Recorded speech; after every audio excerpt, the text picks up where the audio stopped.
والصلاة والسلام على أشرف الأنبياء والمرسلين محمد وعلى آله وصحبه أجمعين. أما بعد فأعوذ بالله من الشيطان الرجيم. بسم الله الرحمن الرحيم. يقلب الله الليل والنهار إن في ذلك لعبرة لأولي الأبصار. رب اشرح لي صدري ويسر لي أمري واحلل عقدة من لساني يفقه قولي. اللهم ألهمني رشدي وأعذني من شر نفسي ومن سيئات أعمالي. സർവശക്തനായ അള്ളാഹുവിൻ്റെ വിധിവിലക്കുകൾ രഹസ്യവും പരസ്യവുമായ ജീവിതത്തിൽ സൂക്ഷിക്കണമെന്ന് ആദ്യമായി ഞാൻ എന്നെയും നിങ്ങൾ ഓരോരുത്തരെയും ഓർമ്മപ്പെടുത്തുന്നു, ഉണർത്തുന്നു. നമ്മുടെ ജീവിതത്തിൽ എന്തെല്ലാം തെറ്റുകുറ്റങ്ങളും വീഴ്ചകളും പാപങ്ങളുമൊക്കെ സംഭവിച്ചു പോയിട്ടുണ്ടോ? അള്ളാഹു നമുക്കതെല്ലാം പുറത്തു തരുമാറാകട്ടെ. നമ്മുടെ ആയുസ്സിന് എത്ര കാലം ബാക്കിയുണ്ടോ അത്രയും കാലം അള്ളാഹുവിനെ സൂക്ഷിച്ച് ജീവിക്കുവാനും ഈമാനോടുകൂടി ഈ ഭൂമിയിൽ നിന്ന് യാത്ര പോകുവാനും അള്ളാഹു നമുക്കും നമ്മുടെ വേണ്ടപ്പെട്ടവർക്കും തൗഫീഖ് നൽകി അനുഗ്രഹിക്കുമാറാകട്ടെ. രോഗികളായ വീടുകളിൽ ആശുപത്രികളിലൊക്കെ കഴിയുന്നവർ അള്ളാഹു അവർക്ക് ആജിലും മുസ്തമിറുമായ ശിഫാ നൽകുമാറാകട്ടെ. ദുആ കൊണ്ട് വസിയത്ത് ചെയ്ത ആളുകൾ അള്ളാഹു അവരുടെയും നമ്മുടെയുമൊക്കെ പ്രയാസങ്ങൾ മാറ്റുകയും ഹലാലായ ഉദ്ദേശങ്ങൾ സഫലീകരിക്കുകയും ചെയ്യുമാറാകട്ടെ. ബഹുമാനമുള്ള മുഅ്മിനീങ്ങളെ, സത്യവിശ്വാസികളെ, പരിശുദ്ധമായ ഖുർആൻ അള്ളാഹു മുഅ്മിനീങ്ങൾക്ക്, മനുഷ്യർക്ക് ഹിദായത്തിന് വേണ്ടി, അവരുടെ സന്മാർഗത്തിന് വേണ്ടിയും ഭൗതികവും ആത്മീയവുമായ വിജയത്തിന് വേണ്ടിയും ഇറക്കിയിട്ടുള്ള ഗ്രന്ഥമാണ്. ഖുർആൻ ഷരീഫിൽ മനുഷ്യൻ്റെ ജീവിതവുമായി ബന്ധപ്പെട്ട മനുഷ്യ ജീവിതം ഏതൊക്കെ തലങ്ങളിൽ ബന്ധപ്പെടുന്നുണ്ടോ ആ മേഖലകളിലൊക്കെ പരിശുദ്ധമായ ഖുർആൻ നിർദ്ദേശങ്ങൾ നൽകുകയും അവൻ്റെ ഇഹപര വിജയത്തിന് ആവശ്യമായ വഴി കാണിക്കുകയും ചെയ്യുന്നുണ്ട്. ഖുർആനെ നമ്മൾ പഠിക്കുമ്പോൾ മനസ്സിലാക്കുമ്പോൾ കേവലം കുറേ വിധിവിലക്കുകൾ പറഞ്ഞു പോവുക മാത്രമല്ല, ഇങ്ങനെ ചെയ്യണം, ഇങ്ങനെ ചെയ്യരുത്, അല്ലെങ്കിൽ അങ്ങനെ കൊടുക്കണം, ഇങ്ങനെ കൊടുക്കരുത് എന്ന് ഒരു നിയമപുസ്തകം മാത്രമായി അല്ല ഖുർആൻ ഷരീഫിനെ നമുക്ക് മനസ്സിലാക്കാൻ വേണ്ടി പറ്റുന്നത്. പകരം ഓരോ മനുഷ്യനെയും അവൻ്റെ ജീവിതത്തിനെയും അടുത്തറിയുകയും അവനെ ആശ്വസിപ്പിക്കുകയും അവനെ സാന്ത്വനിപ്പിക്കുകയും അവന് മുന്നോട്ടേക്കുള്ള യാത്രക്ക് വലിയ പ്രചോദനം നൽകുകയും ചെയ്യുന്ന വാക്കുകളും വാചകങ്ങളുമൊക്കെ നമുക്ക് ഖുർആനിൽ കാണാൻ സാധിക്കും. ആത്യന്തികമായി ഖുർആൻ ഷരീഫ് അവതരിച്ചത് ഹബീബായ റസൂലുള്ളാഹി സ്വല്ലല്ലാഹു അലൈഹി വസല്ലം തങ്ങൾക്കും തങ്ങളുടെ കൂടെ ജീവിച്ചിരുന്ന ആളുകളുമായിട്ടൊക്കെ ബന്ധപ്പെട്ടിട്ടാണെങ്കിലും അതിനെ എല്ലാ കാലത്തേക്കും വായിക്കാൻ ആവശ്യമാകുന്ന രീതിയിൽ, അല്ലെങ്കിൽ ഖിയാമത്ത് നാൾ വരെ വരുന്ന മനുഷ്യന്മാർക്കൊക്കെ അതിനെ വ്യാഖ്യാനിക്കാൻ പറ്റുന്ന രീതിയിലാണ് ഖുർആൻ ഷരീഫിൻ്റെ അവതരണവും അതിൻ്റെ ഭാഷയുടെ ഉപയോഗവുമൊക്കെ. ആ രീതിയിൽ നമ്മൾ പരിശോധിക്കുമ്പോൾ ഹബീബായ റസൂലുള്ളാഹി സ്വല്ലല്ലാഹു അലൈഹി വസല്ലം തങ്ങളുടെ ജീവിതത്തിൽ വഹി ലഭിച്ച് നുബുവത്തിൻ്റെ ആദ്യ കാലഘട്ടത്തിൽ നബിതങ്ങൾക്കുണ്ടായ വളരെ പ്രധാനപ്പെട്ട ഒരു പ്രശ്നമായിരുന്നു നബിതങ്ങൾക്ക് വഹി നിലച്ചുപോയ സന്ദർഭം. ജിബ്രീൽ അലൈഹി സ്വലാത്തു വസ്സലാമിനെ നബിതങ്ങൾ കണ്ടുമുട്ടുന്നു. നുബുവത്ത് റിസാലത്തും ഔദ്യോഗികമായി നബിതങ്ങൾ സ്വീകരിക്കുന്നു. വഹി അവതരിക്കുന്നു. പുതിയൊരു ലോകത്തിൻ്റെ ആനന്ദവും അവിടെ നിന്ന് കിട്ടുന്ന ആത്മീയമായ ഉന്മേഷമൊക്കെ നബിതങ്ങൾ ആസ്വദിച്ചു തുടങ്ങിയ ആ കാലഘട്ടത്തിൽ പൊടുന്നനെ കുറച്ച് കാലഘട്ടത്തിലേക്ക് നബിതങ്ങൾക്ക് വഹി നിലച്ചു പോവുകയുണ്ടായി. അത് 15 ദിവസമാണെന്നും അല്ലെങ്കിൽ അതിനങ്ങോട്ടും ഇങ്ങോട്ടൊക്കെ തഫ്സീറുകളിലെ അഭിപ്രായങ്ങൾ കാണാം. ഏതായാലും എത്ര ദിവസം എന്നുള്ളതല്ല നമ്മുടെ ഫോക്കസ്. നബിതങ്ങൾക്ക് വഹി നിലച്ചപ്പോൾ നബിതങ്ങൾ അങ്ങേയറ്റം മാനസികമായി വിഷമിക്കുകയുണ്ടായി. കാരണം എന്താ കാര്യം? നമുക്കറിയാം, നമ്മൾ വിഷമത്തിലാകുക, നമുക്ക് സങ്കടം ഉണ്ടാകുന്നത് ഒന്നിക്കിൽ നമുക്ക് ലഭ്യമായിട്ടുള്ള എന്തെങ്കിലും അനുഗ്രഹങ്ങൾ തിരിച്ചെടുക്കപ്പെടുമ്പോഴാണ്. ആരോഗ്യം അല്ലാഹു നമുക്ക് നിലനിർത്തി തരട്ടെ. ആരോഗ്യം നഷ്ടപ്പെടുന്നു, നമ്മൾ വിഷമത്തിലാകും. നമ്മുടെ കൂടെയുള്ള ആളുകൾ, നമ്മുടെ ബന്ധുക്കൾ, നമ്മുടെ സ്നേഹിതർ, നമ്മുടെ സുഹൃത്തുക്കൾ, നമ്മുടെ വേണ്ടപ്പെട്ടവർ നമ്മളിൽ നിന്ന് വിട പറഞ്ഞു പോകുന്നു. അത് നമുക്ക് ലഭ്യമായൊരു അനുഗ്രഹമാണ്. ഇത് നഷ്ടപ്പെടുമ്പോൾ നമുക്ക് പ്രയാസം, വിഷമം ഉണ്ടാകും. അല്ലെങ്കിൽ ഈ രീതിയിൽ നമുക്ക് ലഭിച്ചു കൊണ്ടിരിക്കുന്ന എന്തനുഗ്രഹമായിക്കൊള്ളട്ടെ, അത് വ്യക്തിപരമായതാകട്ടെ സാമൂഹികമായതാകട്ടെ, അത് നഷ്ടപ്പെടുമ്പോഴാണ് മനുഷ്യന് പ്രയാസം ഉണ്ടാവുക.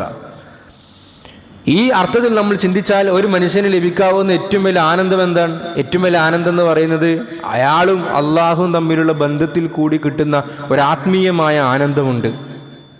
ഈ ആനന്ദം ഒരു തവണ ഒരു മനുഷ്യൻ രുചിച്ചു കഴിഞ്ഞാൽ, അത് ലഭിച്ചു കഴിഞ്ഞാൽ, പിന്നെ അതിൻ്റെ തോത് കുറയുമ്പോൾ, അതിൻ്റെ ക്വാളിറ്റി കുറയുമ്പോൾ അതിന് മനുഷ്യന് വലിയ അസ്വസ്ഥത ഉണ്ടാകും. അതാണ് നബി സല്ലല്ലാഹു അലൈഹി വസല്ലം തങ്ങൾക്ക് വഹി നിലച്ചപ്പോൾ, വഹിയിൻ്റെ ആ ബന്ധം ഡിസ്കണക്റ്റ് ആയപ്പോൾ, ജിബ്രീലിൻ്റെ വരവ് നിലച്ചപ്പോൾ നബി തങ്ങൾക്ക് അങ്ങേയറ്റത്തെ കഠിനമായ മനോദുഃഖമുണ്ടായി. കാരണം ഒരു മനുഷ്യൻ ആസ്വദിക്കാൻ പറ്റുന്ന, ഈ ഭൂമിയിൽ അനുഭവിക്കാൻ പറ്റുന്ന ഏറ്റവും വലിയ ആനന്ദം എന്ന് പറയുന്നത് ജിബ്രീലുമായി സന്ധിച്ചിട്ട് അള്ളാഹുവിൽ നിന്നുള്ള വചനങ്ങൾ നേരിട്ട് കേൾക്കുക എന്നുള്ളതാണ്. അപ്പോൾ അത് നബി തങ്ങൾക്ക് നഷ്ടമായപ്പോൾ നബി തങ്ങൾ മനോദുഃഖത്തിലായി. എന്താണ് ഇതിൻ്റെ കാരണം? എന്തുകൊണ്ടാണ് എനിക്കിങ്ങനെ സംഭവിച്ചു പോയത് എന്ന അന്വേഷണത്തിനായി ഹബീബായ റസൂലുള്ളാഹി സ്വല്ലല്ലാഹു അലൈഹി വസല്ലം. ചില റിപ്പോർട്ടുകൾ അനുസരിച്ചിട്ട് നബി തങ്ങൾക്ക് രോഗം ബാധിച്ച സന്ദർഭത്തിൽ നബി തങ്ങൾക്ക് 2-3 ദിവസം തഹജ്ജുദിന് എഴുന്നേൽക്കാൻ വേണ്ടി സാധിച്ചില്ല. ജുന്ദുബ് ഇബ്നു സുഫ്യാൻ റളിയല്ലാഹു അൻഹു റിപ്പോർട്ട് ചെയ്യുന്ന ഹദീസിൽ അത് കാണാം. അപ്പോൾ നബി തങ്ങൾ തഹജ്ജുദ് നഷ്ടപ്പെട്ടപ്പോൾ അബൂജഹലിന്റെ ഭാര്യ വന്നിട്ട് നബി സല്ലല്ലാഹു അലൈഹി വസല്ലം തങ്ങളെ കുറ്റപ്പെടുത്തുകയുണ്ടായി. അതാ നബി തങ്ങൾ സല്ലല്ലാഹു അലൈഹി വസല്ലം തങ്ങൾക്ക് ഇത്രയും നാൾ വന്നിരുന്ന ആ ശൈത്താൻ പരിഹസിക്കുകയാണ്. ആ പിശാചി നബി തങ്ങളെ ഉപേക്ഷിച്ചിട്ടുണ്ട്. ഇപ്പം പഴയ ആൾ വിവരങ്ങളൊന്നും നൽകുന്നില്ല, നബി തങ്ങളെ കൈയൊഴിയപ്പെട്ടിരിക്കുന്നു എന്ന രീതിയിലുള്ള കുത്തുവാക്കുകൾ പോലും നബി സല്ലല്ലാഹു അലൈഹി വസല്ലം തങ്ങൾ കേൾക്കുകയുണ്ടായി. അപ്പോൾ ഒരു ഭാഗത്ത് ഇതിന്റെ പേരിൽ കുത്തുവാക്ക് കേൾക്കുകയാണ്, മറുഭാഗത്ത് നബി സല്ലല്ലാഹു അലൈഹി വസല്ലം തങ്ങൾക്ക് ലഭിച്ചുകൊണ്ടിരിക്കുന്ന ആത്മീയമായ ആനന്ദം നഷ്ടപ്പെട്ടതിന്റെ തീരാ ദുഃഖവും. ഈ സമയത്താണ് അല്ലാഹു സുബ്ഹാനഹു വ തആല ഹബീബായ റസൂലുള്ളാഹി സ്വല്ലല്ലാഹു അലൈഹി വസല്ലം തങ്ങൾക്ക് ആശ്വാസമായിക്കൊണ്ട് എന്നല്ല, ഖിയാമത്ത് നാൾ വരെ വരുന്ന എല്ലാ മനുഷ്യനും മുഅ്മിനും മുഅ്മിനാത്തിനും ഒക്കെ ഉൾക്കാഴ്ച നൽകുന്ന ചില വചനങ്ങൾ അല്ലാഹു അവതരിപ്പിക്കുന്നത്. ജിബ്രീൽ അലൈഹി സ്വലാത്തു വസ്സലാം അവതരിക്കുന്നു.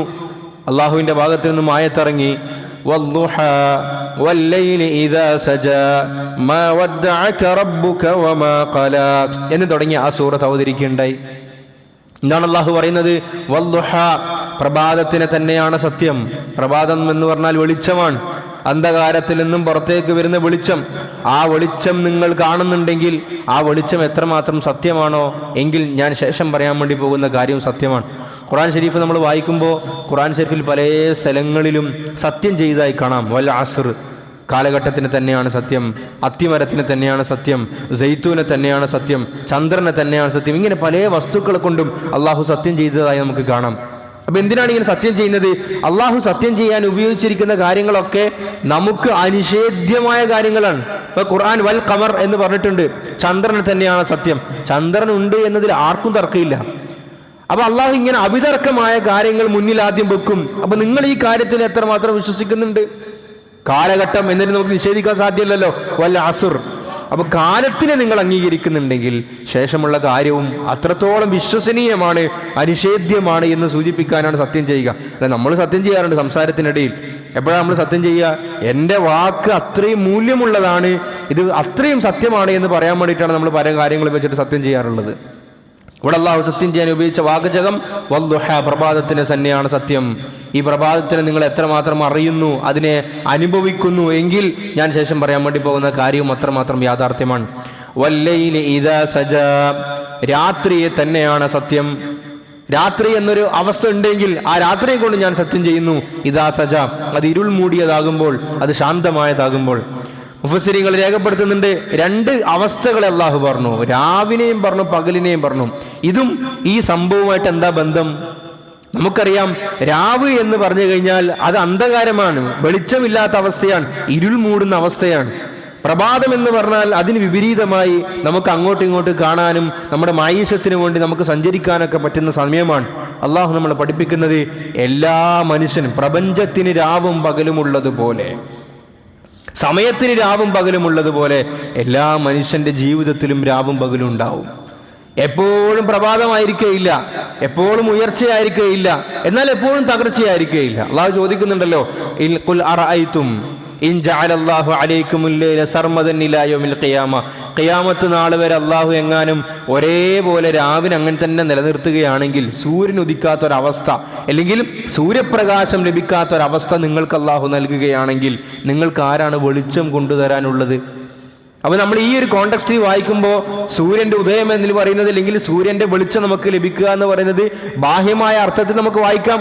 അതുപോലെ തന്നെ നമ്മുടെ ജീവിതം എങ്ങാനും പൂർണ്ണാർത്ഥത്തിൽ അന്ധകാര നിബിഡമായിരുന്നുവെങ്കിൽ, പ്രശ്നം എപ്പോഴും പ്രശ്നം, കരകയറാൻ സാധിക്കാത്ത പ്രശ്നം ഇങ്ങനെ ആയിരുന്നുവെങ്കിൽ, മൻ ഇലാഹുൻ ഗൈറുല്ലാഹി യഅതീകും ബിളിയാഇൻ, അല്ലാഹു ചോദിച്ചു ഇതുപോലെ ഖുൽ അറഅയ്തും മിൻ ജഅലല്ലാഹു അലൈക്കുമുൻ നഹാറ സർമദൻ ഇലാ യൗമിൽ ഖിയാമ, ഖിയാമത്ത് നാൾ വരെ പകലെന്നെ പകല്, സൂര്യൻ അസ്തമിക്കുന്നില്ല, അല്ലെങ്കിൽ സൂര്യന്റെ വെളിച്ചത്തിൽ നിന്നും ഭൂമിന്റെ സഞ്ചാരപാത മാറുന്നില്ല എങ്കിൽ സൂര്യന്റെ വെളിച്ചം എപ്പോഴും ആ ഭൂമിയുടെ ഭാഗത്തേക്ക് സ്പർശിച്ചുകൊണ്ടേയിരിക്കും. അപ്പം മനുഷ്യൻ എങ്ങനെയാണ് മൻ ഇലാഹുൻ ഗൈറുല്ലാഹി യഅതീകും ബിലൈലിൻ തസ്കുനൂന ഫീ, മനുഷ്യൻ വിശ്രമിക്കാൻ, ആശ്വസിക്കാൻ, സമാധാനം കണ്ടെത്താനുള്ള രാവിനെ എങ്ങനെയാണ്, ആരാണ് കൊണ്ടുതരിക എന്ന് ഖുർആൻ ചോദിക്കുന്നുണ്ട്. അള്ളാഹു നമ്മളിവിടെ പഠിപ്പിക്കുന്നത് എല്ലാ മനുഷ്യനും അവൻ്റെ ജീവിതത്തിൽ രാവുമുണ്ടാകും പകലുമുണ്ടാകും. നമ്മളൊരു പക്ഷേ നമ്മുടെ ജീവിതത്തിന്റെ ഏറ്റവും ക്രൈസിസിന്റെ ഏരിയയിൽ കൂടിയായിരിക്കും കടന്നു പോകുന്നുണ്ടാകുക. നമ്മുടെ ഇരുട്ടുള്ള അന്ധകാര നിബിഡമായ സമയത്തിൽ കൂടിയിട്ടായിരിക്കും കടന്നു പോകുന്നുണ്ടാകുക. പക്ഷെ നമ്മൾ നിരാശപ്പെട്ടു പോകാൻ വേണ്ടി പാടില്ല, നമ്മൾ അവിടെ തകർന്നു പോകാൻ വേണ്ടി പാടില്ല. കാരണം വൈകുന്നേരമാകുമ്പോൾ സൂര്യൻ അസ്തമിച്ചു കഴിഞ്ഞാൽ രാത്രിയാകുമ്പോൾ എത്ര കൂരിരുട്ടാണെങ്കിലും നമുക്കറിയാം നാളെ പ്രഭാതമാകുമ്പോൾ സൂര്യൻ ഉദിച്ചുയർന്നിട്ട് ഇവിടെ എങ്ങും വെളിച്ചം പകരുമെന്ന ബോധ്യം നമുക്കുണ്ട്. അത് അള്ളാഹുവിൻ്റെ നടപടിയാണ്. എന്നതുപോലെ ജീവിതത്തിൽ ഒരുപക്ഷെ നമ്മൾ സാമ്പത്തിക പ്രതിസന്ധിയിലായിരിക്കാം, അല്ലെങ്കിൽ ബന്ധത്തിന്റെ വിള്ളലുകളിലായിരിക്കാം, അല്ലെങ്കിൽ കുടുംബത്തിന്റെ പ്രശ്നങ്ങളിലായിരിക്കാം. നമ്മൾ നിരാശപ്പെട്ട് അള്ളാഹുവിന് ഇഷ്ടമല്ലാത്ത തീരുമാനങ്ങളിലേക്ക് നമ്മൾ ഒരിക്കലും പോയി കഴിയാൻ വേണ്ടി പാടില്ല. അള്ളാഹു നമ്മൾ ഈമാൻ നൽകി അനുഗ്രഹിക്കുമാറാകട്ടെ. നമ്മൾ ഈ അടുത്തൊരു വാർത്ത കേൾക്കുകയുണ്ടായി, അറിയുണ്ടായി വ്യക്തിപരമായിട്ട്. ഭാര്യയും ഭർത്താവും ജീവിച്ചുകൊണ്ടിരിക്കുന്നു. മകള് ദുബായിലാണ്. ഭർത്താവിന് കുറച്ച് മാരകമായ രോഗമുണ്ട്. അതിങ്ങനെ ചികിത്സിച്ച് അതിൻ്റെ ഹിദ്മത്തൊക്കെ ചെയ്ത് ഭാര്യ ജീവിച്ചു പോകുന്നുണ്ട്. പക്ഷെ ഒരു ഘട്ടമെത്തി ഇത് ക്രൂഷ്യലാണ് എന്നറിഞ്ഞ സന്ദർഭത്തിൽ പിന്നീട് 2 ദിവസം കഴിഞ്ഞ് നോക്കുമ്പോൾ നമ്മൾ അറിയുന്ന വാർത്ത, ആ ഭാര്യ അല്ലെങ്കിൽ ആ കുട്ടിയുടെ ഉമ്മ ആത്മഹത്യ ചെയ്തതാണ്. നമ്മളെല്ലാം ഈമാൻ കാത്തുരക്ഷിക്കുമാറാകട്ടെ. അപ്പൊ എന്തായിരിക്കും അവരെ ആ ഒരു അവസ്ഥയിലേക്ക് എത്തിച്ച ചേതോവികാരം? ഇനി എങ്ങനെയാണ് എൻ്റെ ഭർത്താവിനെ ഞാൻ നോക്കുക? ക്രൂഷ്യലായി ഭർത്താവ് നഷ്ടപ്പെടുന്ന ഒരു രംഗം എനിക്ക് ആലോചിക്കാൻ പോലും കഴിയുന്നില്ല എന്ന ഒരു താൽക്കാലികമായ അന്ധകാരത്തിന്റെ അവസ്ഥയെ അവർ മനസ്സിൽ സ്വപ്നം കണ്ടപ്പോൾ, അവർ ചിത്രീകരിച്ചപ്പോൾ അവർ അവരുടെ ജീവൻ തന്നെ എടുക്കുകയുണ്ടായി. അള്ളാഹു പഠിപ്പിക്കുന്ന അതല്ല, വദ്ദുഹാ വല്ലൈലി ഇദാ സജ, ജീവിതത്തിൽ അന്ധകാരങ്ങൾ ഉണ്ടായിട്ടുണ്ടെങ്കിൽ തീർച്ചയായും വെളിച്ചം അള്ളാഹു കൊണ്ടുവരും. ഇത് അള്ളാഹുവിൻ്റെ നടപടിയാണ്. അതിനാണ് രാവിനെയും പകലിനെയും അള്ളാഹു മാറ്റി മാറ്റി കൊണ്ടുവരുന്നത്. യുഖല്ലിബുല്ലാഹുൽ ലൈല വന്നഹാർ. ഹബീബായ റസൂലുള്ളാഹി സ്വല്ലല്ലാഹു അലൈഹി വസല്ലം തങ്ങളോട് അള്ളാഹു പറയാൻ, വദ്ദുഹാ വല്ലൈലി ഇദാ സജ മാ വദ്ദഅക റബ്ബുക വമാ ഖലാ. നബിയെ, വഹി നരച്ചപ്പോ, ജിബ്രീലിന്റെ വരവ് നിന്നപ്പോ തങ്ങൾ പോലും ഒരുപക്ഷെ ചിന്തിച്ചിട്ടുണ്ടായേക്കാം, എന്നെ എൻ്റെ റബ്ബ് വിട്ടുകളഞ്ഞോ, എന്നെ വേണ്ടാതായോ, എന്നെ ഈ നുബുവത്തിന്റെ ജോലിയിൽ നിന്നും എന്നെ പിരിച്ചുവിട്ടോ, എന്നെ ആർക്കും വേണ്ടാണ്ട്. നമ്മൾ അങ്ങനെയാണ്, നമ്മൾ ഈ ക്രൈസിസിലേക്ക് നമ്മൾ പോകുന്ന സമയത്ത് നമ്മൾ ഉള്ളിലുണ്ടാകുന്ന ഏറ്റവും വലിയ ഒരു ചിന്ത അതാണ്, എന്നെ ആർക്കും വേണ്ട, ഞാൻ ഒന്നിനും കൊള്ളുകയില്ല, ഞാൻ ഈ ഭൂമിക്കൊരു ഭാരമാണ് എന്നൊക്കെ ചിന്തിക്കുന്നിടത്താണ് അപകടങ്ങൾ വരുന്നത്. അള്ളാഹു നബി തങ്ങളോട് പറഞ്ഞു, ഇല്ല നബിയെ, മാ വദ്ദഅക റബ്ബുക, താങ്കളുടെ റബ്ബ് കൈവിട്ടിട്ടില്ല, കൈയൊഴിഞ്ഞിട്ടില്ല. ഞാൻ നിങ്ങളെ കൂടെയുണ്ട്, നിങ്ങളെ എനിക്ക് വേണം, എൻ്റെ ഹബീബായി നിങ്ങളെ എനിക്ക് വേണം എന്ന നിലക്ക് അല്ലാഹു സുബ്ഹാനഹു വ തആല നബി തങ്ങളോട് പറയാണ്.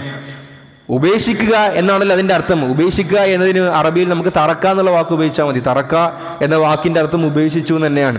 പക്ഷേ ഈ വദ്ദ എന്നതിൻ്റെയും തറക്ക എന്നതിൻ്റെയും വാക്കിനിടയിൽ ചില വ്യത്യാസങ്ങളുണ്ട്.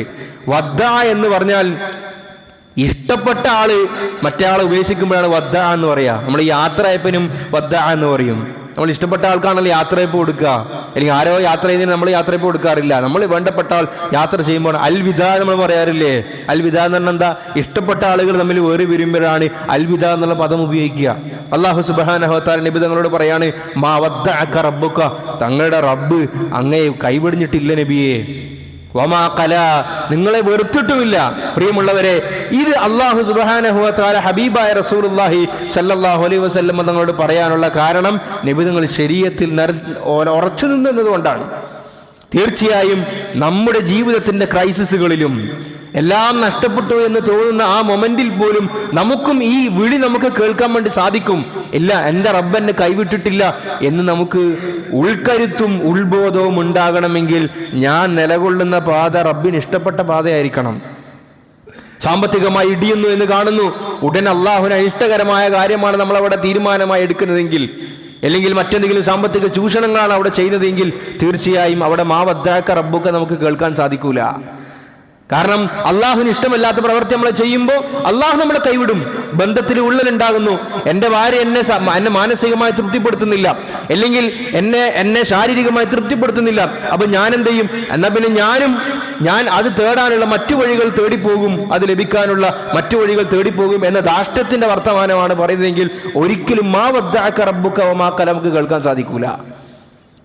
ആ പ്രയാസത്തിൽ നമ്മൾ നിൽക്കുമ്പോഴും അത് ശരിയാകണം, അത് പരിഹരിക്കപ്പെടണം എന്നാണ് ഞാൻ ആഗ്രഹിക്കുന്നതെങ്കിൽ ആ ക്രൈസിസിന്റെ മൊമെന്റിലും അള്ളാഹുവിനോട് നമ്മൾ ഇസ്തിഖാമത്തോടുകൂടി ഉറച്ചു നിൽക്കണം.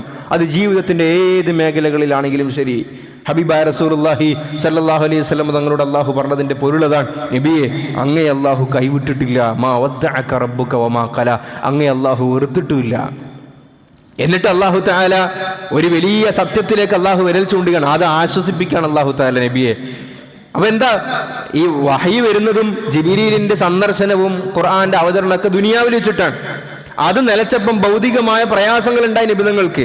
അപ്പോഴാണ് ഈ ആയത്തിറങ്ങുന്നത്. എന്നിട്ട് അള്ളാഹു തആല വലിയൊരു തത്വത്തിലേക്ക് നബിതങ്ങളുടെയും നമ്മുടെയും ചിന്ത അള്ളാഹു കൊണ്ടുപോവുകയാണ്. അള്ളാഹു പറയുന്നത് വലൽ ആഖിറത്തു ഖൈറുൽ ലക മിനൽ ഊല. നബിയെ, നിങ്ങൾ ജീവിക്കുന്ന ദുനിയാവ് എന്ന് പറഞ്ഞു കഴിഞ്ഞാൽ ഇതിന്റെ തർത്തീബിന്റെ സ്ട്രക്ചർ അള്ളാഹു അങ്ങനെയാണ് അള്ളാഹു തർത്തീബ് ചെയ്തിരിക്കുന്നത്. ഇവിടെ എപ്പോഴും സന്തോഷവും എപ്പോഴും ആനന്ദവും ഒന്നും ഉണ്ടാവില്ല. നമ്മൾ ആനന്ദത്തിൻ്റെയും സന്തോഷത്തിൻ്റെയും പരകോടിയിൽ എത്തി നിൽക്കുന്ന ആ മൊമെന്റിൽ ആ സമയത്ത് അതെല്ലാം തരിപ്പണമാകാൻ ഒരു സെക്കൻഡ് മതി. നല്ല സന്തോഷത്തിൽ നിൽക്കുന്ന അവസ്ഥയിൽ അല്ലേ, നമ്മളെ കഴിഞ്ഞ ആഴ്ച നമ്മുടെ ബന്ധുവിന്റെ കല്യാണമായിരുന്നു. കല്യാണത്തിന്റെ തലേന്നാണ് ആ കുട്ടിയുടെ വല്യുപ്പാന്റെ സഹോദരൻ മരണപ്പെടുന്നത്. അള്ളാഹു അദ്ദേഹത്തിന്റെ ഖബർ വിശാലമാക്കി കൊടുക്കുമാറാകട്ടെ. നിങ്ങൾ നോക്കൂ, അവരത്രയും നാള് കാത്തു നിന്ന് പങ്കെടുക്കണം എന്നൊക്കെ ആഗ്രഹിച്ചൊരു കല്യാണം, സന്തോഷത്തിന്റെ ഒരു വേള, ഒരു നിമിഷം കൊണ്ട് അള്ളാഹുവിന്റെ തഖ്ദീറുകൾ നടക്കുന്നു. അത് സന്തോഷത്തിന്റെ ഗേഹം എന്നത് മാറിയിട്ട് സങ്കടത്തിന്റെ ഗേഹമായി മാറുന്നു. അപ്പൊ അള്ളാഹു പറയുന്നത് ഇതല്ല, ഇവിടെ നിങ്ങൾ എല്ലാ കാലത്തേക്കും സന്തോഷം തേടരുത്. ദുനിയാവ് സന്തോഷം തേടാനുള്ള സ്ഥലമല്ല. ദുനിയാവ് നമുക്ക് ആഖിറത്തിലേക്ക് പോകാനുള്ള ഒരു ബ്രിഡ്ജാണ്. ഈ ബ്രിഡ്ജിൽ പോകുമ്പോൾ സന്തോഷം ഉണ്ടാവും, സങ്കടം ഉണ്ടാവും, ദുഃഖം ഉണ്ടാവും, ഒക്കെ ഉണ്ടാവും. ഇതുപോലെ നമ്മൾ ട്രെയിൻ യാത്ര നമ്മൾ ഉപയോഗിച്ചാൽ മതി. നബി നിങ്ങൾ പറഞ്ഞതും അതാണല്ലോ, അവ ആബിറു സബീൽ, ഒരു വഴിയാത്രക്കാരനെ പോലെ നിങ്ങളെ കാണണം. നമ്മുടെ ചർച്ചകളും കാര്യങ്ങളൊക്കെ പോയി ഇവിടെയാണ് നമുക്ക് അൾട്ടിമേറ്റ് ഹാപ്പിനെസ് കിട്ടേണ്ടത് എന്ന് നമ്മൾ ചിന്തിച്ചു തുടങ്ങിയപ്പോഴാണ് ഈ പ്രശ്നം നമുക്ക് ഉണ്ടാകും. നമ്മൾ ട്രെയിനിൽ യാത്ര ചെയ്യുന്നു. ട്രെയിനിൽ എനിക്കറിയാം, ഞാൻ ട്രെയിനിൽ കയറി, ഇവിടെ നിന്ന് ട്രെയിനിൽ കയറി എറണാകുളത്തിനൊക്കെ ഇറങ്ങണം എന്ന് ഞാൻ ടിക്കറ്റ് എടുത്ത് കയറുന്നു. ആ ട്രെയിനിൽ പോകുമ്പോൾ എന്തൊക്കെ ഞാൻ സഹിക്കണം. ചില സമയത്ത് എനിക്ക് സീറ്റ് കിട്ടും, റിസർവ് ചെയ്തിട്ടുണ്ടെങ്കിൽ കിട്ടും, അല്ലെങ്കിൽ ചിലപ്പം കിട്ടൂല. ആ യാത്രയിൽ ചിലപ്പം ഭയങ്കരമായ റഷ് ഉണ്ടാവും, ശ്വാസം കഴിക്കാനുള്ള സ്ഥലം പോലും ചിലപ്പം കിട്ടൂല. പല സ്വഭാവക്കാരായ ആളുകൾ ഉണ്ടാകും. ആവശ്യത്തിന് ചിലപ്പോൾ വെള്ളം കിട്ടിക്കൊള്ളണമെന്നില്ല, എനിക്ക് ഭക്ഷണം കഴിക്കാൻ പറ്റിക്കൊള്ളണമെന്നില്ല. പക്ഷെ ഇതൊക്കെ ഉണ്ടാകുമ്പോൾ പോലും ഞാൻ അടുത്ത സ്റ്റോപ്പിൽ എനിക്ക് ട്രെയിനിൽ ഭയങ്കര ജാമായി, റഷായി, അടുത്ത സ്റ്റോപ്പിൽ ഞാൻ ഇറങ്ങിയിട്ട് തിരിച്ചു വരൂല. ബുദ്ധിയുള്ള ആരും അങ്ങനെ ചെയ്യൂല. എന്താ കാര്യം? എനിക്കറിയാം ഈ ട്രെയിൻ യാത്രയല്ല എൻ്റെ ലക്ഷ്യം. എൻ്റെ ലക്ഷ്യം ഈ ട്രെയിനിൽ കൂടി യാത്ര ചെയ്തിട്ട്, അല്ലെങ്കിൽ ഞാൻ ഏത് മാധ്യമത്തിൽ കൂടിയിട്ടാണ് യാത്ര ചെയ്യുന്നത്, ഇതിന് പോയിട്ട് ഡെസ്റ്റിനേഷൻ ഉണ്ട്. ആ ഡെസ്റ്റിനേഷനിലാണ് എനിക്കിത് കിട്ടേണ്ടത്. അവിടെ പോയാൽ എനിക്ക് വെള്ളം കുടിക്കാലോ, അവിടെ പോയാൽ എനിക്ക് സൗകര്യത്തിൽ കിടക്കാലോ, അവിടെ പോയാൽ സമാധാനം കിട്ടുമല്ലോ. ഇതാകണം മുഅ്മിന്റെ ചിന്ത, നമ്മളെ ചിന്ത. അപ്പൊ അള്ളാഹു പഠിപ്പിക്കുന്നത് വലൽ ആഖിറത്തു ഖൈറുൽ ലക മിനൽ ഊല. ഇവിടെ കുറച്ച് പ്രയാസത്തിലായാലും കുഴപ്പമില്ല, ആഖിറത്തിൽ എത്തിയിട്ട് കഷ്ടപ്പെടാൻ വേണ്ടി പാടില്ല. അതായിരിക്കണം നമ്മളെ ഫോക്കസ്. ഇവിടെ കുറച്ച് പ്രശ്നത്തിലായി കുഴപ്പമില്ല, ആഖിറത്തിൽ ഞാൻ ഈ പണിയെടുത്താൽ സമാധാനത്തിലാകോ എങ്കിൽ നമ്മൾ അതിലേക്കായിരിക്കണം നമ്മളെ ഫോക്കസ്. അതാണ് അള്ളാഹു നബി നമ്മോട് പഠിപ്പിക്കുന്നത്, വലൽ ആഖിറത്തു ഖൈറുൽ ലക മിനൽ ഊല. കാരണം ഇനി നബിയെ പലതും കേൾക്കാനുണ്ട് എന്നാണ് ആ വാക്കിന്റെ അർത്ഥം. ഇവിടെ ഇത് കഴിഞ്ഞു, വഹീന്റെ പ്രശ്നം കഴിഞ്ഞു, തങ്ങളെ ആശ്വസിപ്പിച്ചു, ഇനി ഫുള്ള് സന്തോഷം തന്നെ സന്തോഷം. അതല്ല നബിയെ, ഇനിയും കേൾക്കും. പക്ഷെ അതൊക്കെ കേൾക്കുമ്പോൾ പോലും നബിയെ വലൽ ആഖിറത്തു ഖൈറുൽ ലക മിനൽ ഊല, നിങ്ങളെ അൾട്ടിമേറ്റ് സന്തോഷം അത് ആഖിറത്തിൽ എത്തുമ്പോഴാണ്. ഇവിടെ തൽക്കാലമാണ്, അത് രണ്ടും ഉണ്ടാകും എന്ന് അള്ളാഹു പഠിപ്പിക്കുകയാണ്.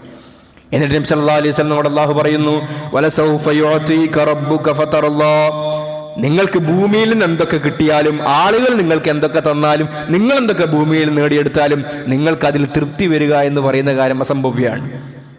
ആളുകളിൽ നിന്ന് എന്തൊക്കെ കിട്ടി, സമ്പത്ത് കുറെ ഉണ്ടായി, എന്തൊക്കെ ഉണ്ടായാലും മനുഷ്യൻ സാറ്റിസ്ഫൈഡ് ആകൂല. പക്ഷെ അള്ളാഹു പറയുന്നു, വലസൗഫ യുഅതീക റബ്ബുക, നിന്റെ റബ്ബ് നിനക്ക് പലത് തരാനിരിക്കുന്നുണ്ട്. അത് കിട്ടുമ്പോൾ ഫതറല്ലാഹ്, നബിയെ അങ്ങ് തൃപ്തനാകും എന്ന് പഠിച്ചവൻ പറയാൻ. അപ്പൊ അള്ളാഹു നമുക്ക് നൽകേണ്ടത് എന്താ? അള്ളാഹു നമുക്ക് നൽകേണ്ടത് അള്ളാഹുവിന്റെ തൃപ്തിയാണ്. റളിയല്ലാഹു അൻഹും പറഞ്ഞു. അള്ളാഹു നമ്മൾ അങ്ങനെ തൃപ്തനാകുമാറാകട്ടെ. ഇതല്ലാതെ മറ്റൊന്നും നമ്മുടെ വയറിനെയും മനസ്സിനെയും നിറക്കൂല എന്നുള്ളതാണ്. ഇത് നിങ്ങൾ പറഞ്ഞല്ലോ, ലൗകാന ലിബ്നി ആദമ വാദിയാനി മിൻ ദഹബിൻ, 2 മല നിറച്ചു സ്വർണം കിട്ടിയാൽ പിന്നെ മനുഷ്യൻ പറയാ 2 കിട്ടിയില്ലേ, ഇനിയിപ്പോൾ തൽക്കാലം പുതിയ ബ്രാഞ്ചൊന്നും തുടങ്ങണ്ട, ഇതിനെ വെച്ചിട്ട് ജീവിക്കാം എന്നല്ല മനുഷ്യൻ പറയാ. മനുഷ്യൻ പറയും ഒന്നും കൂടി കിട്ടിയില്ലെങ്കിൽ നന്നായനെന്ന് പറയും. അവന്റെ വായ മൂടുന്നത് മണ്ണ് മാത്രമായിരിക്കുമെന്ന് മുഹമ്മദ് റസൂലുള്ളാഹി സല്ലല്ലാഹു അലൈഹി വസല്ലം. അള്ളാഹു പറയാൻ നബിയെ അങ്ങേക്ക് നൽകും. ഇതിന് വേറൊരു പശ്ചാത്തലം കൂടിയുണ്ട്. നബി സല്ലല്ലാഹു അലൈഹി വസല്ലം തങ്ങൾ ഖുർആൻ ഷരീഫ് ഇങ്ങനെ ഓതിക്കൊണ്ടിരിക്കുമ്പോൾ മൂസാ നബി അലൈഹി സ്വലാത്തു വസ്സലാമിൻ്റെയും അനുയായികളെയും സംഭവവും ഈസാ അലൈഹി സ്വലാമിൻ്റെയും അനുയായികളുടെ സംഭവവും ആഖിറത്തിലെത്തിയിട്ട് അവർ കൈയൊഴിയുന്ന രംഗങ്ങളൊക്കെ കേട്ടപ്പോൾ നബി തങ്ങൾക്ക് വലിയ സങ്കടമാകാൻ വേണ്ടി തുടങ്ങി. യാ റബ്ബി ഉമ്മത്തി, യാ റബ്ബി ഉമ്മത്തി, എൻ്റെ സമുദായത്തിൻ്റെ അവസ്ഥ എന്താകും? ഈ സമയത്ത് മുഖറബുൽ അംലാഖ് ജിബ്രീൽ അലൈഹി സ്വലാത്തു വസ്സലാം നബി തങ്ങളുടെ അടുക്കിലേക്ക് വന്നിട്ട് ചോദിച്ചു, യാ റസൂലല്ലാഹ് സല്ലല്ലാഹു അലൈഹി വസല്ലം, എന്നെ റബ്ബ് അയച്ചിരിക്കുകയാണ്, റബ്ബിനറിയാം തങ്ങളെ പ്രശ്നം എന്താണെന്ന് അറിയാം, തങ്ങൾ സങ്കടപ്പെടുന്നത് എന്തിനാണെന്നറിയാം, പക്ഷെ ബഹുമാനത്തിന്റെ പേരിൽ എന്നെ അയച്ചിരിക്കുകയാണ്. എന്താ നബി അങ്ങയുടെ പ്രശ്നം? നബി സല്ലല്ലാഹു അലൈഹി വസല്ലം തങ്ങൾ പറഞ്ഞു, എൻ്റെ ഉമ്മത്തിന്റെ കാര്യം എന്താകും? അവന് ജിബ്രീൽ അലൈഹി സ്വലാത്തു വസ്സലാമിനോട് പറഞ്ഞു, നീ പോയിട്ട് ചോദിക്കുക അള്ളാഹുവിനോട് എൻ്റെ ഉമ്മത്തിന്റെ കാര്യം എന്താകും. ജിബ്രീൽ അലൈഹി സ്വലാത്തു വസ്സലാം പോകുന്നു, അള്ളാഹുവിനോട് സംസാരിക്കുന്നു, വീണ്ടും തിരിച്ചു വരുന്നു. എന്നിട്ട് പറഞ്ഞു, യാ റസൂലല്ലാഹ് സല്ലല്ലാഹു അലൈഹി വസല്ലം, അള്ളാഹു പറഞ്ഞത് കാര്യം എന്താണെന്ന് അറിയുമോ? ഇന്നാ സനുർദീക ഫീ ഉമ്മത്തിക, തങ്ങളെ ഉമ്മത്തിന്റെ വിഷയത്തിൽ അള്ളാഹു തൃപ്തിപ്പെടുത്തും, വലാ നസൂക, ഉമ്മത്തിന്റെ വിഷയത്തിൽ അങ്ങേ അള്ളാഹു സങ്കടപ്പെടുത്തുകയില്ല. അപ്പൊ നബി സല്ലല്ലാഹു അലൈഹി വസല്ലം തങ്ങൾ പറയുണ്ടായി, ചില റിപ്പോർട്ടുകളുടെ അടിസ്ഥാനത്തിൽ നബി തങ്ങൾ പറഞ്ഞു, എങ്കിൽ എൻ്റെ ഉമ്മത്തിൽപ്പെട്ട ഒരാളും നരകത്തിലുണ്ടായിരിക്കെ ഞാൻ തൃപ്തനായിരിക്കുകയില്ല എന്ന് ഹബീബായ റസൂലുള്ളാഹി സല്ലല്ലാഹു അലൈഹി വസല്ലം. മരിക്കുമ്പോൾ ഈമാനോടുകൂടി മരിക്കണം എന്ന കണ്ടീഷനോടുകൂടി. അപ്പൊ ഈ അർത്ഥത്തിൽ നബി സല്ലല്ലാഹു അലൈഹി വസല്ലം തങ്ങൾക്ക് അള്ളാഹു വാഗ്ദാനം ചെയ്യുകയാണ്. അള്ളാഹു പറയുന്നു, നബിയെ ഞാൻ നിങ്ങൾക്ക് നൽകും. എന്നിട്ട് അള്ളാഹു താലിൻ്റെ ശൈലിങ്ങളും നോക്കി പറഞ്ഞു, നിങ്ങൾ ടെൻഷൻ ആകണ്ട, നിങ്ങൾ അള്ളാഹു കൈയൊഴിഞ്ഞിട്ടില്ല, നിങ്ങൾക്ക് തരും.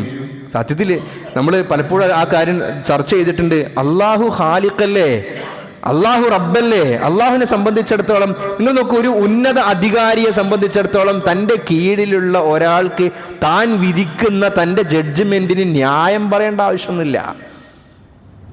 ഒരു നിയമം ഇവിടെ പാസ്സാക്കുന്നു, ഉയർന്ന അധികാരി, അയാളുടെ കയ്യിലാണ് എല്ലാം ഉള്ളത്, നമ്മുടെ കയ്യിൽ ഒന്നുമില്ല.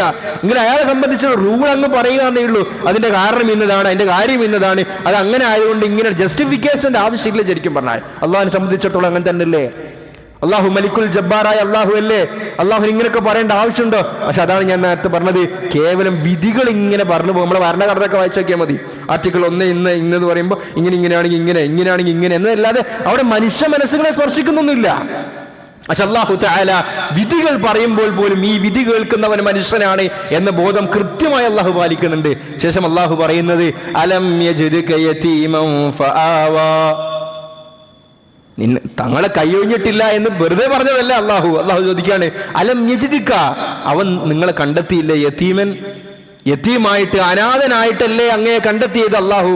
ഫആവാ, എന്നിട്ട് അവൻ നിങ്ങൾക്ക് അഭയം നൽകിയില്ലേ എന്ന് പറഞ്ഞാൽ ഇത് നബി സല്ലല്ലാഹു അലൈഹി വസല്ലം നിങ്ങളുടെ ആ ഫിസിക്കൽ യതീമിയത്താണ് ഉദ്ദേശിക്കുന്നതെങ്കിൽ നബി നിങ്ങൾക്ക് ജനനം മുമ്പ് തന്നെ വാപ്പയെ നഷ്ടപ്പെട്ടു.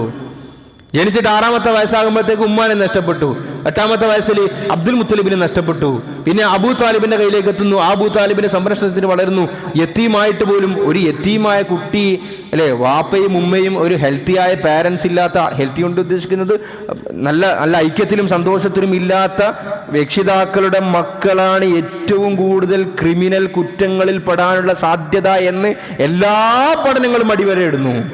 ഇപ്പൊ മാതാപിതാക്കൾ ഇല്ലാത്ത കുട്ടിന്റെ അവസ്ഥകൾ ആലോചിച്ച് നോക്കി, വളരെ ജാഗ്രത പുലർത്തേണ്ട ഒരു രംഗാണ്. നമ്മൾ പലപ്പോഴും ഈ ഹദീസുകൾ കേട്ടിട്ടുണ്ടാവും, അന വകാഫിൽ യതീമി ഫിൽ ജന്നത്തി ഹഖദ, എല്ലാവർക്കും ഈ പ്രസംഗത്തിൽ കേട്ടിട്ടുണ്ടാവും. ഞാനും യതീമിനെ സംരക്ഷിക്കുന്നവനും സ്വർഗത്തിൽ ഇപ്രകാരമായിരിക്കുന്നു എന്ന് നബി തങ്ങൾ പറഞ്ഞിട്ട് 2 വിരലിങ്ങനെ അടുപ്പിച്ച് കാണിച്ചു. നമ്മളിത് സാധാരണ യത്തീംഖാനക്ക് പിരിവെടുക്കാനും യത്തീംഖാനക്ക് ചാരിറ്റി കൊടുക്കാനും ഇത് പറയാറുള്ളത്, ഇത് അതിനുവേണ്ടി ഉപയോഗിക്കാം, അതിലേക്കുള്ള സൂചനയും അതിലുണ്ട്. പക്ഷെ അതിനേക്കാൾ മറ്റൊരു തരം അവിടെ സൂചിപ്പിക്കുന്നുണ്ട്. ഞാൻ നേരത്തെ പറഞ്ഞതുപോലെ സമൂഹത്തിൽ ക്രൈമിന് വൾണറബിളായ ആളുകളുണ്ട്. കുറ്റകൃത്യങ്ങളിലേക്ക് പോകാൻ ഏറ്റവും സാധ്യതയുള്ള പട്ടിക എടുത്തു നോക്കിയാൽ അതിലൊരു പട്ടിക പാരൻസ് ഇല്ലാത്ത കുട്ടികളാണ്. കാരണം ഒരു കുട്ടിക്ക് അവിടെ നിയമങ്ങളും റൂൾസും റെഗുലേഷൻസും ഒക്കെ കൊടുക്കുന്നത് പാരൻസാണ്, ഫാമിലിയാണ്. ഒന്ന് ബ്രോക്കൺ ഫാമിലി, ഉമ്മയും ഇപ്പം പ്രശ്നത്തിലാണ്, കുടുംബത്തിൽ പ്രശ്നമാണെങ്കിൽ ഈ കുട്ടി അപകടങ്ങളിലേക്കും കുറ്റകൃത്യങ്ങളിലേക്കും പോകാനുള്ള സാധ്യത വളരെ കൂടുതലാണ്. 2, ഉമ്മയും ഉപ്പയും തീരെ ഇല്ലെങ്കിൽ, അല്ലെങ്കിൽ ഒരാളില്ലെങ്കിലും അപകടത്തിൽ പോകാനുള്ള സാധ്യതയുണ്ട്. ഉമ്മ മാത്രമാണെങ്കിൽ അവിടെ ഒരു മെയിൽ പ്രസൻസ് ഇല്ല ആ ഫാമിലിയിൽ. ആ കുട്ടി ഒരു മെയിൽ ക്യാരക്ടറിനെ കാണുന്നില്ല. ഒരു പുരുഷനിൽ നിന്ന് കിട്ടേണ്ട ഒരു നിയമാവലിയുണ്ട്, അത് കുട്ടിക്ക് കിട്ടുന്നില്ല. ആ കുട്ടി ക്രൈമിലേക്ക് പോകാനുള്ള സാധ്യതയുണ്ട്. അപ്പൊ ഉപ്പയും ഉമ്മയില്ലെങ്കിൽ അവസ്ഥകൾ ആലോചിച്ച് നോക്കി.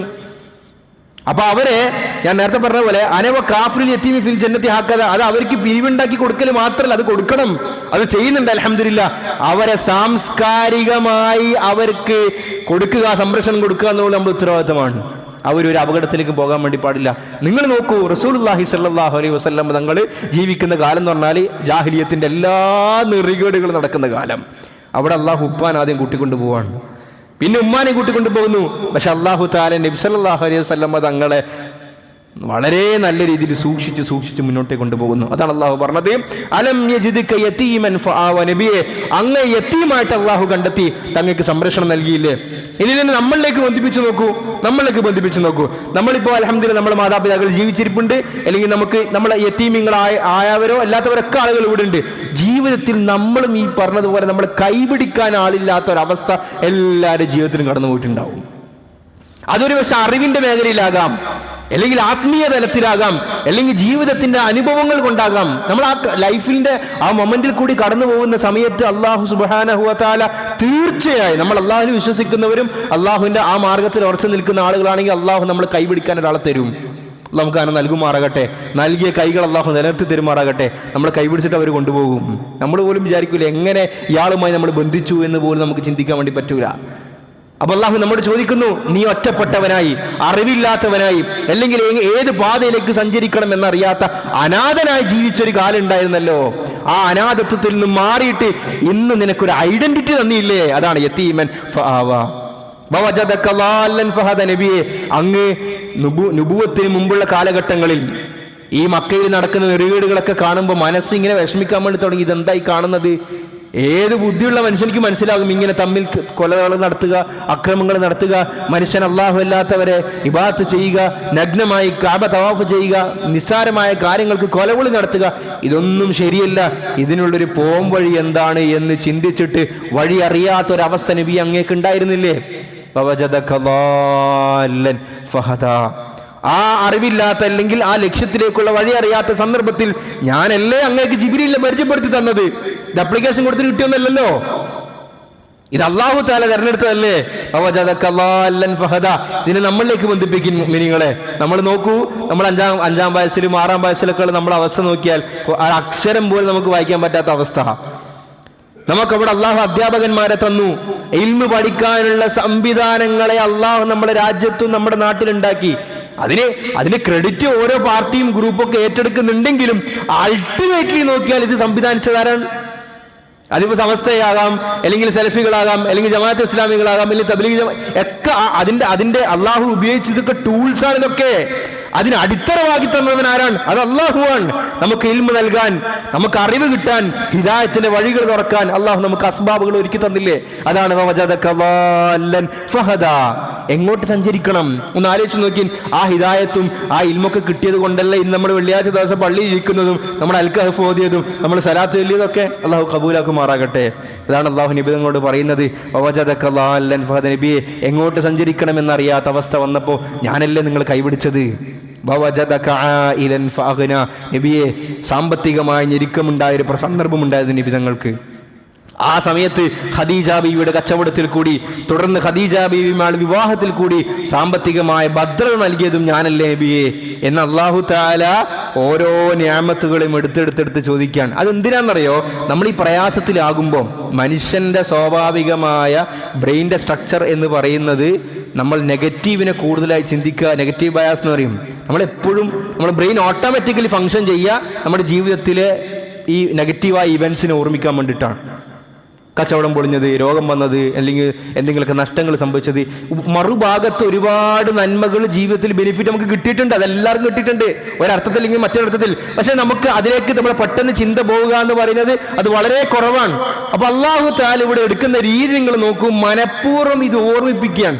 നമ്മൾ മറ്റേ ആധുനിക മനഃശാസ്ത്രത്തിലും സൈക്കോളജിയിലും തെറാപ്പിയിലും ഒക്കെ ഈ പറയുന്ന ആളുകൾ ഈ ഡിപ്രഷൻ പോലുള്ള സാധനങ്ങളൊക്കെ പറയുമ്പോൾ അവർക്ക് കൊടുക്കുന്ന ഒരു വർക്ക് എന്താണ്?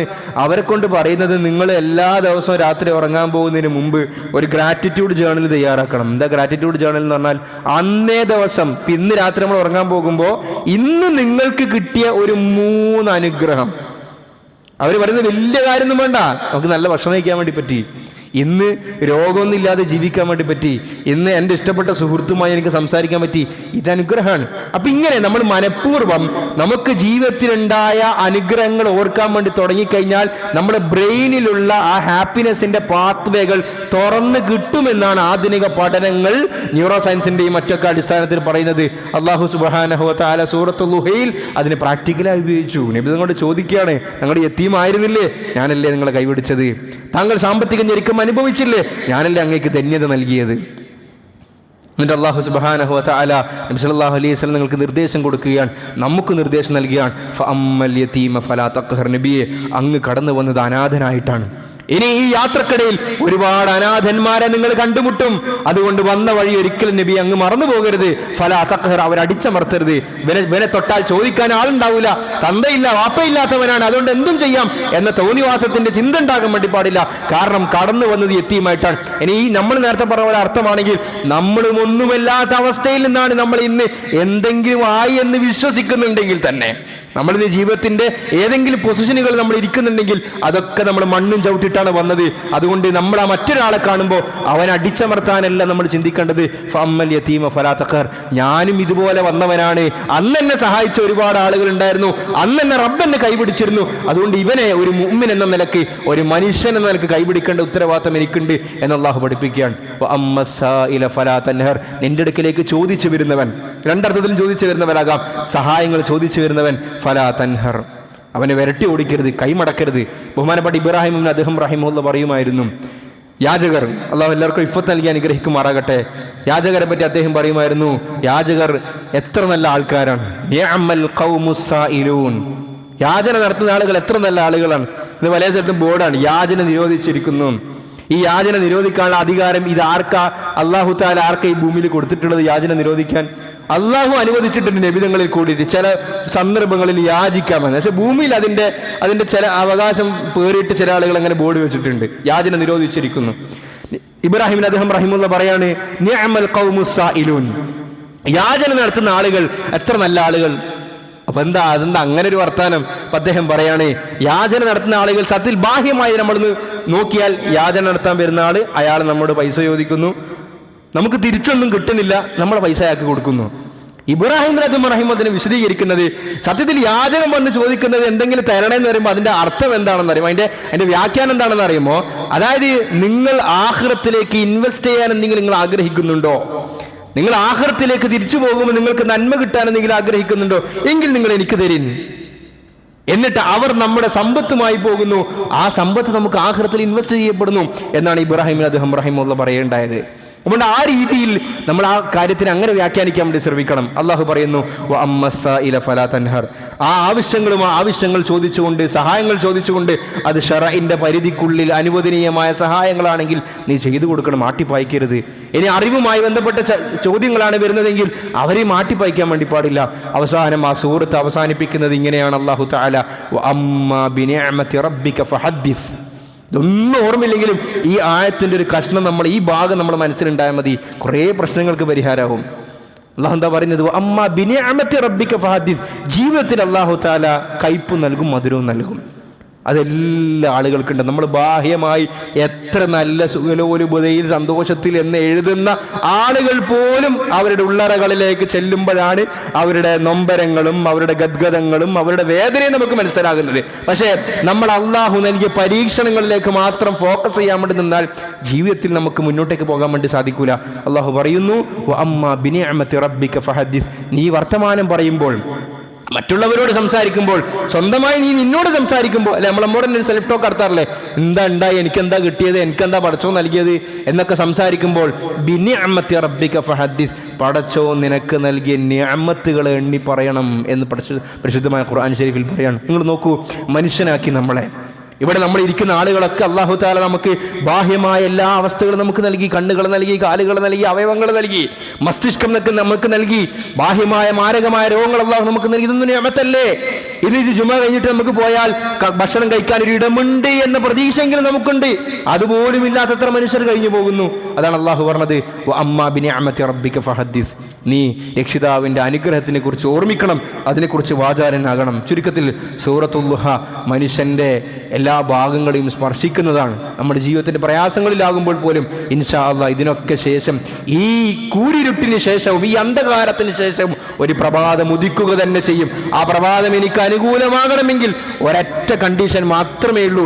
കൂരിരുട്ടിലാകുന്ന സമയത്ത്, പ്രയാസത്തിലാകുന്ന സമയത്ത് പടച്ചോന് നിരക്കാത്ത കാര്യങ്ങളിലേക്ക് പോയിട്ട് എന്തായാലും ഇങ്ങനെ എനിക്കൊന്നിന് കിട്ടാനില്ല, ഞാൻ എനിക്ക് തോന്നിയ വഴി എന്ന വഴി സ്വീകരിക്കാതിരുന്നാൽ മാ വദ്ദഅക റബ്ബുക വമാ ഖലാ, എന്നെയും നിങ്ങളെയും റബ്ബ് കൈവിട്ടിട്ടില്ല എന്ന ഉൾവിളി നമുക്ക് കേൾക്കാൻ വേണ്ടി സാധിക്കും. അല്ലാഹു സുബ്ഹാനഹു വ തആല നമുക്ക് നല്ല തൗഫീഖ് നൽകി അനുഗ്രഹിക്കുമാറാകട്ടെ.